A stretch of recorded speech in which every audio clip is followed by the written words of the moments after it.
April 2025 এক রায় গোটা বাংলাকে নাড়িয়ে দেয়। প্রায় 26,000-25,752 জনের চাকরি বাতিল, 2016 এসএসসির সম্পূর্ণ প্যানেল বাতিল।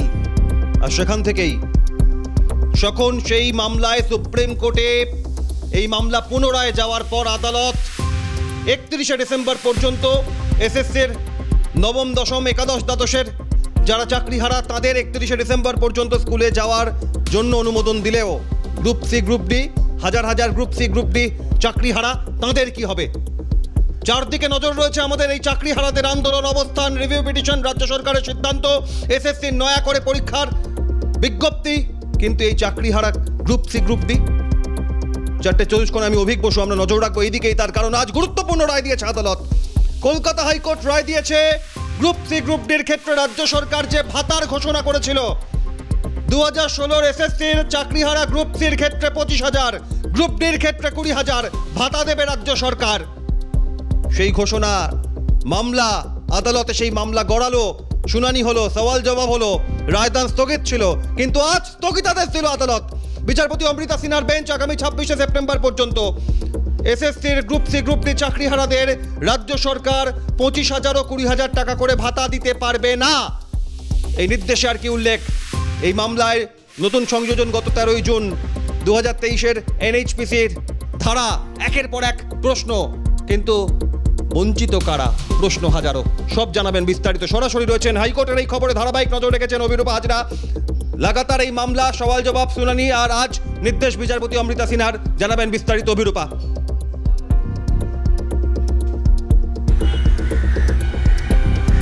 দেখো, 15/5/2025 রাজ্য সরকার একটি নোটিফিকেশন ইস্যু করে। সেই নোটিফিকেশনে বলা রইল যে গ্রুপ সি এবং গ্রুপ ডি যারা চাকুরিহারা 2026-এর যে চাকুরি, এসএসসির যে চাকুরি প্রার্থী চাকুরিহারারা যারা ছিলেন, সেই চাকুরিহারাদের মধ্যে গ্রুপ সি এবং গ্রুপ ডি যারা বেকার হয়ে গিয়েছেন তাদের জন্য একটি বিশেষ অনুদানের ব্যবস্থা করা হয়েছে। একটি বিশেষ স্কিম তৈরি করে এদেরকে অনুদান দেওয়া হবে মাসে 20,000 টাকা এবং 25,000 টাকা। এই অনুদানের অঙ্কটা ঠিক করে দেওয়া হলো। রাজ্য সরকার এই মর্মে একটা নোটিফিকেশন ইস্যু করলো। সেই নোটিফিকেশনকে চ্যালেঞ্জ করে কলকাতা হাইকোর্টে মামলা রুজু করলেন গ্রুপ ডি, গ্রুপ সি চাকুরি প্রার্থী ওয়েটিং লিস্ট ক্যান্ডিডেটরা। তাদের দাবি, যদি তারাই পায় চাকরি তাহলে প্রথম কথা এই নোটিফিকেশন অনৈতিক। এই অনৈতিক কাজকর্ম রাজ্য সরকার করতে পারে না। তাই এই নোটিফিকেশনকে হয় অন্তর্বর্তী স্থগিতাদেশ দিয়ে দেওয়া হোক, না হলে এই নোটিফিকেশন বাতিল করা হোক। প্রথমত এই আবেদন ছিল। দ্বিতীয়ত তাদের আবেদন হচ্ছে যদি টাকা পেয়ে থাকে গ্রুপ সি, গ্রুপ ডি যারা চাকরি হারিয়েছেন তারা, তাহলে যারা অলরেডি চাকরি পাননি তারা বঞ্চিত, সেই বঞ্চিত চাকরি প্রার্থীদের কেন এই ভাতা দেওয়া হবে না? কারণ ট্যাক্সের টাকা এই ভাতা দেওয়া হচ্ছে, তাহলে ট্যাক্সের টাকা পাওয়ার যোগ্যতা তাদেরও রয়েছে, তাহলে তাদেরকে কেন দেওয়া হবে না? এই দুই আবেদন নিয়ে দুটি মামলা কলকাতা হাইকোর্টে দায়ের হলো এবং তারপর সেই মামলার শুনানি হলো। শুনানিতে একাধিক প্রশ্ন তুললেন বিচারপতি অমৃতা সিনহা। বিচারপতি প্রশ্ন তুললেন কোথা থেকে এই টাকার সোর্স, রাজ্য কোথা থেকে এই টাকা দিচ্ছে, যে টাকা দিচ্ছে, যে স্কিম তৈরি করে সেই স্কিমের আইনি বৈধতা আছে কিনা, তাছাড়াও কোনো কাজের বিরুদ্ধে কি এই টাকা দেওয়া হচ্ছে ওই গ্রুপ সি, গ্রুপ ডি কর্মীদের যারা চাকরি হারিয়েছেন, নাকি শুধুমাত্র বাড়িতে বসে বসে তারা টাকা পাচ্ছেন? যদি সেটাই পেয়ে থাকেন তাহলে কি মর্মে রাজ্য সরকার এই টাকা কোন খাত থেকে, আর্থিক কোন লেনদেনের ক্ষেত্রে এই টাকা দিচ্ছেন, সে ব্যাপারে স্পষ্ট ধারণা দেওয়া হোক। রাজ্য যদিও জানিয়েছে যে রাজ্যের আইন অনুযায়ী তারা এই টাকা দিতে পারেন এবং রাজ্যের যে ট্যাক্স জমা পড়ে সেই ট্যাক্স থেকে তারা এই কোন খাতে সে টাকা খরচ করবেন, কোন স্কিমে সেই টাকা খরচ করবেন, সেটা ব্যাপারে রাজ্যের সেই এখতিয়ার রয়েছে। আর সেই কারণেই তারা এই টাকা দিয়েছেন। রাজ্যের এই যুক্তিতে কোনোভাবেই মনোতুষ্ট হয়নি কলকাতা হাইকোর্টের বিচারপতি অমৃতা সিনহা। বিচারপতি মনে করেছেন যে আইন অনুযায়ী রাজ্য যে কথা বলছে সেটা কখনোই বৈধতা নেই। আর সেই কারণেই এই সিদ্ধান্তে বিচারপতি উপনীত হয়েছেন যে 15/5/2025 যে নোটিফিকেশন ইস্যু করেছে রাজ্য সরকার, তার উপর অন্তর্বর্তী স্থগিতাদেশ জারি করা হয়েছে আগামী 26শে সেপ্টেম্বর পর্যন্ত।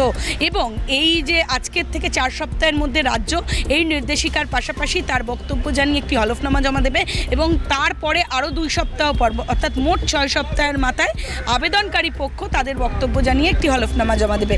তারপরই মামলার শুনানি থাকবে। আপাতত 26শে সেপ্টেম্বর পর্যন্ত এই স্কিমে যে টাকা দেওয়ার যে নোটিফিকেশন তার উপর অন্তর্বর্তী স্থগিতাদেশ জারি হলো, যার ফলে টাকা দেওয়া আপাতত বন্ধ হয়ে রইল।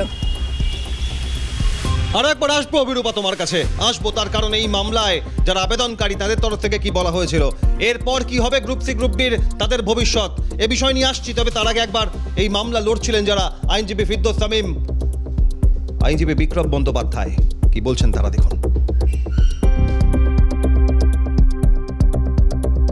দুর্নীতি হয়েছে গ্রুপ সি এবং গ্রুপ ডিতে, সেই দুর্নীতির সঙ্গে সংশ্লিষ্ট রয়েছে অনেকেই, সরকারি আধিকারিক যেমন রয়েছে সেমন মন্ত্রিসভার সদস্যও রয়েছে। যারা দুর্নীতির সঙ্গে যুক্ত সেই সমস্ত ব্যক্তিদের কাছ থেকে টাকা আদায় করার নির্দেশ ছিল। রাজ্য সরকার এখনো পর্যন্ত কোনো টাকা আদায় করার কোনো প্রকার পদক্ষেপ নেয়নি। এবার টাকা আদায় করতে হবে সেটাও কিন্তু মহামান্য কলকাতা হাইকোর্ট মহামান্য বিচারপতি দেবাংশু বসাকের ডিভিশন বেঞ্চ সে কথা বলেছিলেন। ম্যাজিস্ট্রেটের উপর নির্দেশ ছিল ল্যান্ড রেভিনিউ আকারে সেই টাকাগুলো আদায় করতে হবে, কিন্তু এখনো পর্যন্ত কোনো প্রকার পদক্ষেপ আমরা দেখিনি। উল্টে তাদেরকেই টাকা দেওয়ার বন্দোবস্ত করা হচ্ছে, যেটা কোনোভাবেই কাঙ্ক্ষিত নয়। যে এই টাকা হলো জনগণের টাকা, জনগণের কাছ থেকে কর হিসেবে যে টাকা পান রাজ্য সরকার সেই টাকার এইভাবে অপব্যবহার করতে পারে না। আসলে এটা ছিল যে ওদেরকে এই টাকা দিয়ে ওদের মুখ বন্ধ করতে চাইছেন, তার কারণ এর উপর নির্দেশ ছিল যারা এই দুর্নীতির সঙ্গে যুক্ত, বিশেষ করে এই সাদা খাতা জমা দিয়ে যারা পেয়েছেন, এক্সপায়ারি অফ দ্য প্যানেলে যারা পেয়েছেন, তাদেরকে প্রয়োজনে সিবিআই কাস্টোডিয়াল ইন্ট্রোগেশন করতে পারে। একে এরা পয়সার বিনিময়ে চাকরি পেয়েছেন, তারপরে এদের কাস্টোডিয়াল ইন্ট্রোগেশন যদি হয় তাহলে এরা মুখ খুলতে পারে, তাহলে আরও অনেকের নাম আসতে পারে। এদের মুখ বন্ধ করানোর জন্য ঘুরপথে টাকা দেওয়ার বন্দোবস্ত করা। সি এবং গ্রুপ ডি যে নিয়োগ হয়েছিল বিভিন্ন স্কুলগুলোতে রাজ্যের, সেই স্কুলগুলোতে নিয়োগের ক্ষেত্রে পর্বত প্রমাণ দুর্নীতি হয়েছিল বলেই সেটি কিন্তু মহামান্য সুপ্রিম কোর্ট সেটি বাতিল করেছিল। বোর্ড অফ সেকেন্ডারি এডুকেশন তারা চেয়েছিলেন যে অন্ততপক্ষে কিছুদিনের জন্য তারা স্কুলে যান, সেক্ষেত্রেও সুপ্রিম কোর্ট বলেছিলেন যে না, তারা স্কুলে যেতে পারবেন না, তার কারণ এই গ্রুপ সি এবং গ্রুপ ডি নিয়োগের ক্ষেত্রে সর্বোচ্চ পরিমাণ দুর্নীতি হয়েছে এবং এই দুর্নীতির পরিমাণ অনেক বেশি। যারা সাদা খাতা জমা দিয়ে গ্রুপ সি এবং গ্রুপ ডি এমপ্লয়ি হিসেবে ঢুকলেন, তাদের কাছ থেকে টাকা আদায় করার অর্থাৎ মাইনে হিসেবে যে টাকাগুলো পেয়েছিলেন সেই টাকাগুলো ফেরত দেওয়ার নির্দেশ ছিল। এতদ সত্ত্বেও তারা টাকা ফেরত দেওয়ার বদলে, রাজ্য সরকার টাকা ফেরত নেওয়ার বদলে মাসে মাসে তাদেরকে ইন্টারিম রিলিফ হিসাবে 20,000 এবং 25,000 দেওয়ার বন্দোবস্ত করেছিলেন। বঞ্চিত চাকরি প্রার্থী, আমাদের ওয়েটিং লিস্টে নাম ছিল, আমরা বঞ্চিত হলাম, আমরা আবার ফার্দার বঞ্চিত হব। যদি ভাতা দিতেই হয় তাহলে 31 লক্ষ ক্যান্ডিডেটকে কেন নয়, ভাতা দিলে প্রত্যেককে দাও, না হলে ওই সাদা খাতার যে জমা দিয়ে যারা শিক্ষকতা পেলো বা শিক্ষাকর্মী হলো, এক্ষেত্রে জমা দিয়ে যারা group C group D employee হলো তাদেরকে কেন টাকা দেওয়া হয়। তা শুনে আজকে রায় প্রদান করেছেন, আজকে নির্দেশ দিয়েছেন যে অন্তর্বর্তীকালীন স্থগিতাদেশ থাকবে 26 তারিখ পর্যন্ত, 26শে সেপ্টেম্বর পর্যন্ত।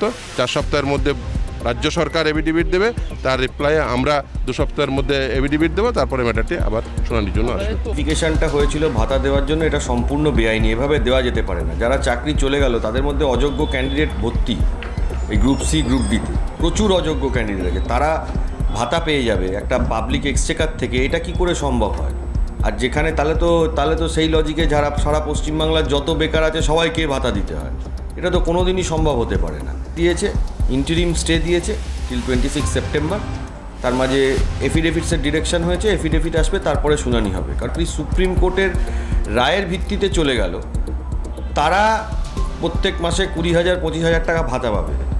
এটা কোনো জায়গায় হয়েছে বলে অন্তত আমি দেখিনি। একেবারেই দুই আইনজীবীর বক্তব্য শোনার পর সরাসরি অভিরূপা হাজরার কাছে যাই। অভিরূপা, একটা বিষয় বারবার এর আগের শুনানিতে বিচারপতি অমৃতা সিনহা সওয়াল করেছিলেন, প্রশ্ন তুলেছিলেন রাজ্য সরকারের আইনজীবীর কাছে যে ট্যাক্সের টাকা, জনগণের করের টাকা কিভাবে দেওয়া যেতে পারে যারা চাকরিহারা। এবং সুপ্রিম কোর্টের নির্দেশের পর যখন এই 25,752 জনের মধ্যে যারা নবম দশম একাদশ দ্বাদশের শিক্ষক শিক্ষিকা তারা 31শে ডিসেম্বর পর্যন্ত যেতে পাবেন, কিন্তু কোনো রকম গ্রুপ সি গ্রুপ ডির বিষয়ে নির্দিষ্ট নির্দেশিকা ছিল না, তখন সরকারের তরফ থেকে কোন কোন যুক্তিকে সামনে আনা হয়েছিল সওয়াল জবাবে অভিরূপা? যারা আবেদনকারী এবং একই সঙ্গে চাকরিহারাদের পক্ষ থেকে কোনো আইনজীবী থাকলে তাদের তরফ থেকে এই ভাতা দেওয়া হোক, এর পক্ষে কি সওয়াল হয়েছিল অভিরূপা?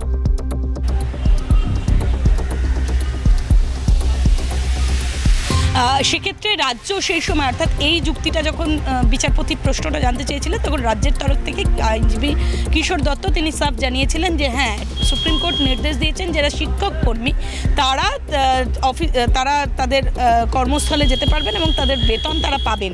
যারা অযোগ্য বা টেন্টেড বলছেন তাদেরকে তো আলাদা করা হচ্ছে, কিন্তু এক্ষেত্রে যারা গ্রুপ সি এবং গ্রুপ ডি তাদেরকে একেবারেই কোনো রকম নির্দেশিকা দেয়নি, আর সেই কারণেই এই স্কিম তাদের জন্য চালু করা হয়েছে। রাজ্যের মুখ্যমন্ত্রী তিনি মনে করেছেন যে এই জায়গায় তাদেরকে থাকলে তারা যদি থাকতেন তাহলে তারা সম্পূর্ণ বেকার হয়ে যেতেন, আর সেই জন্যই তাদের সংসার চালানোর জন্য এই বক্তব্যই তিনি সেই সময় রেখেছিলেন।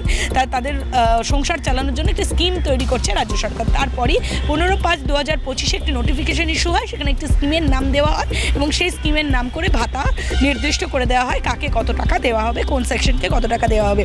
তাদের দাবি ছিল, রাজ্যের দাবি ছিল যে যেহেতু তাদের অলরেডি শিক্ষক কর্মীদের স্কুলে যাওয়ার কথা বলা হয়েছে, তাদের বেতনের কথা বলা হয়েছে, কিন্তু একেবারে একাধিক বিষয় বলা হয়েছে, সেই বিষয় নিয়ে আসবো। তবে এই মুহূর্তে আমাদের সঙ্গে বিশিষ্ট আইনজীবী সিপিআইএমের রাজ্যসভার সাংসদ বিকাশ রঞ্জন ভট্টাচার্য রয়েছেন। বিকাশ বাবু, বিচারপতি সরাসরি প্রশ্ন তুলেছিলেন রাজ্যের কাছে যে ট্যাক্সের টাকা, করের টাকায় কিভাবে চাকরিহারা গ্রুপ সি গ্রুপ ডি কর্মীদের 25 এবং 20,000 টাকা করে কোটি কোটি টাকা ভাতা দিতে পারে রাজ্য সরকার। আজ স্থগিতাদেশ দেওয়া হলো। এই পরিস্থিতিতে এই চাকরিহারা যারা শিক্ষক শিক্ষিকা তারা 31শে ডিসেম্বর পর্যন্ত স্কুলে যাচ্ছেন, আর এই গ্রুপ সি গ্রুপ ডির ভবিষ্যৎ কি দেখছেন আপনি? সবারই ভবিষ্যৎ অন্ধকার। এই রাজ্যে কার ভবিষ্যৎটা উজ্জ্বল? যারা একমাত্র চুরি বাটপারি করতে পারবে তারা ছাড়া ভবিষ্যৎ আরো উজ্জ্বল আছে রাজ্যে? আমার তো মনে হয় না। সুতরাং দুর্নীতি করে ধরা পড়ে প্রশাসন নিজেরা সবার চাকরি নষ্ট করেছেন। এই চাকরি কিন্তু গেছে সরাসরি ভাবে রাজ্য সরকারের দুর্নীতির জন্যে। এখন রাজ্য সরকার দুর্নীতি করে ধরা পড়ে গেছেন, চাকরি কোর্ট বাতিল করে দিয়েছে, হাইকোর্ট সুপ্রিম কোর্ট। এখন তাদের খানিকটা ভাঁওতা দেওয়ার জন্য এইসব ভাতা টাতার পরিকল্পনা করছেন। এটাও এক ধরনের দুর্নীতি। এই দুর্নীতির উপরেই দাঁড়িয়ে আছে সরকার, এবং যারা এই দুর্নীতির ফলের জন্য আশা করবেন তাদের ভুগতে হবে। দুর্ভাগ্যজনক পরিস্থিতি হলো, এটাই সত্য। অনেক ধন্যবাদ। ভবিষ্যৎ সকলের অন্ধকার, এখনো পর্যন্ত আশার আলো দেখার কোনো অবকাশ নেই, এমনটাই মনে করছেন আইনজীবী বিকাশ রঞ্জন ভট্টাচার্য। আরও একবার অভিরূপার কাছে যাই। অভিরূপা, এই মতো অবস্থায় আগামী 6 সপ্তাহের মধ্যে হলফনামা এবং অন্যদিকে রাজ্য সরকার 4 সপ্তাহের মধ্যে হলফনামা জমা দেওয়ার যে কথা আদালতের কাছে জানিয়েছে, এবং 26শে সেপ্টেম্বর পরবর্তী শুনানি। আগামী দিনে এই মামলায় কি পরিস্থিতি তৈরি হওয়ার সম্ভাবনা তৈরি হয়েছে আজকের এই নির্দেশের পর?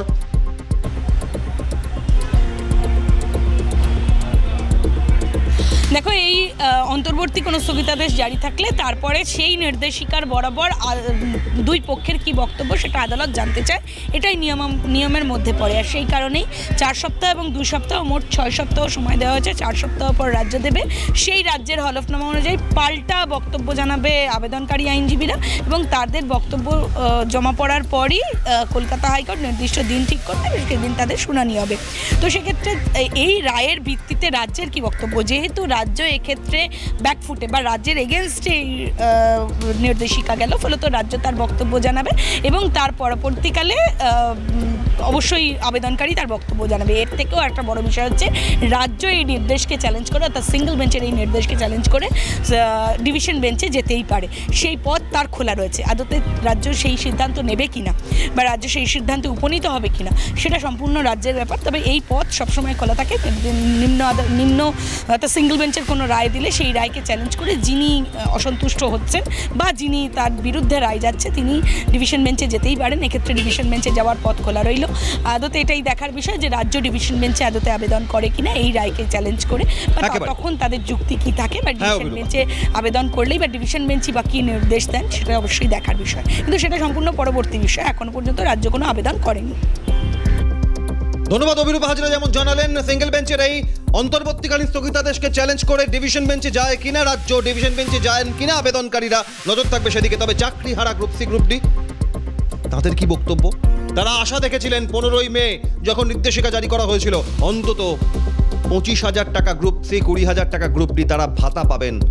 তাদের সংসার চালানো, দুমুঠো অন্যের যোগান থেকে শুরু করে দিন গুজরান হয়তো এই ভাতার মাধ্যমে মিলবে। কিন্তু আজকের এই নির্দেশ আবার নতুন করে আরো কালো ঘন অন্ধকার তৈরি করে দিল তাদের সামনে। কি বলছেন চাকরিহারারা, ফিরবো সেই বিষয় নিয়েই। ফিরে এলাম 4টের চতুষ্কোণে। আরো একবার জানাই এই মুহূর্তে অত্যন্ত গুরুত্বপূর্ণ খবর, তার কারণ হাজার হাজার চাকরিহারার ভবিষ্যৎ, হাজার হাজার চাকরিহারার প্রত্যেক দিনের পরিস্থিতি প্রশ্নের মুখে।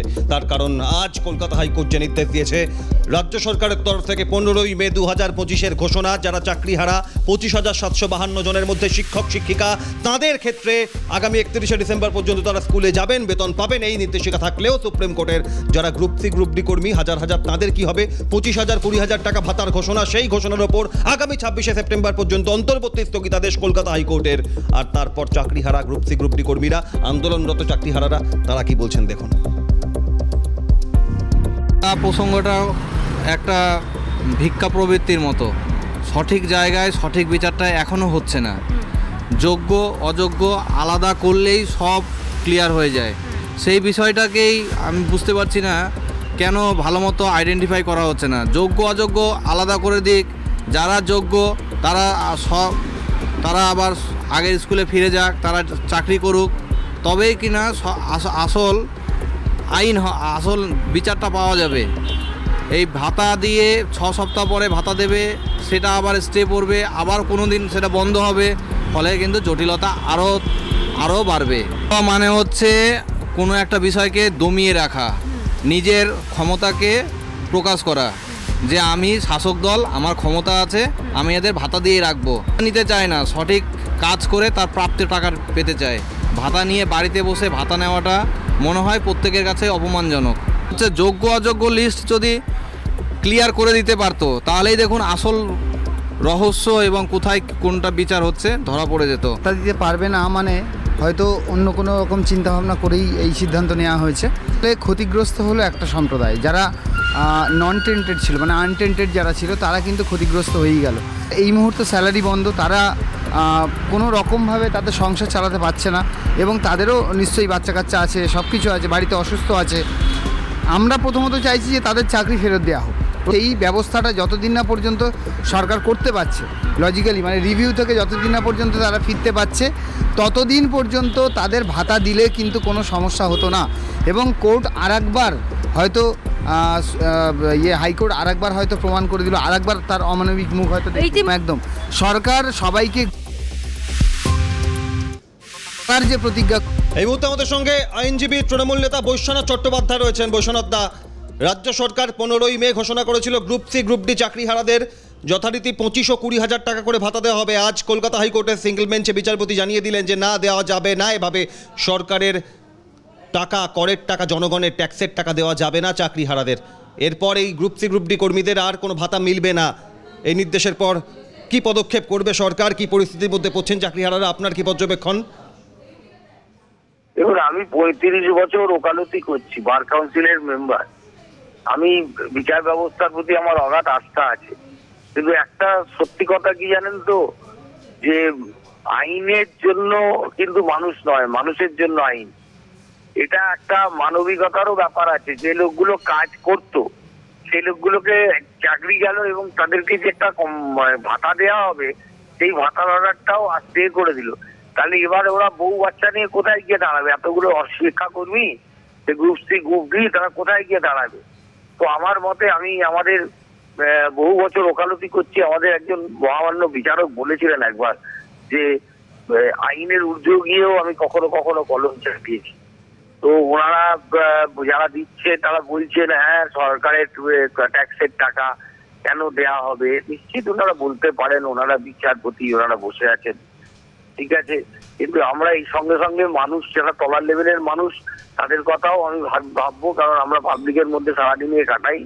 এখন যারা এতদিন মানে ভাতা পেয়ে মাইনে পেয়েছেন, তাদের চাকরিটাও গেল। সরকার মানবিকতার জন্য তাদেরকে ভাতা দেওয়ার কথা ঘোষণা করলো, সেটাও যদি উনি ওনার কলমের খোঁচায় আটকে দেন, তাহলে তো এই লোকগুলো কি হবে ভবিষ্যৎ, এটা খুবই আমাদের চিন্তার, আমার অন্তত মনে হয় এটা চিন্তার কারণ। এটা সরকার যেটা করেছিল, সরকার একটা হিউম্যানিটি গ্রাউন্ডে করেছিল। এবার অন্য ন্যারেটিভও দেবার চেষ্টা করবে বিরোধীরা তো বসেই আছে যে অন্য ন্যারেটিভ দেবার জন্য, অন্য ন্যারেটিভ দেবে আমরা জানি, কিন্তু সবার উপরে মানুষ সত্য, এটা যেন সবার মাথায় থাকে। অনেক ধন্যবাদ। আইনজীবী বৈশ্বনাথ চট্টোপাধ্যায় ছিলেন ফোনে। এবং এই পরিস্থিতিতে কোথায় যাবেন এই চাকরিহারা গ্রুপ সি গ্রুপ ডি কর্মীরা? হাজার হাজার চাকরিহারা যারা দুশ্চিন্তায় পথে নেমেছেন, আন্দোলন করেছেন, অনশন করছেন। অন্যদিকে এই অবস্থায় 31শে ডিসেম্বরের পর যেমন চাকরিহারা শিক্ষক শিক্ষিকাদের ভবিষ্যৎ কি যেমন প্রশ্নের মুখে, আর আজ থেকেই এই নির্দেশের পর চাকরিহারা গ্রুপ সি গ্রুপ ডি কর্মী তারাও 25,000 এবং 20,000 টাকা ভাতা পাবেন না, কলকাতা হাইকোর্টের নির্দেশ। আর এই চাকরিহারা গ্রুপ সি গ্রুপ ডি কর্মীদের ভাতা ঘোষণার পর রাজ্য সরকার কি বলেছিলেন রাজ্যের বিরোধী দলনেতা শুভেন্দু অধিকারী, দেখুন। Decision already blocked by the High Court regarding the OBC reservation. Today, verdict is also historic. This government is completely violating the constitution, the financial discipline, and everything. For that reason, High Court properly reacted. I welcome the interim verdict passed by the Honorable Justice Madam Amrita Sinha today.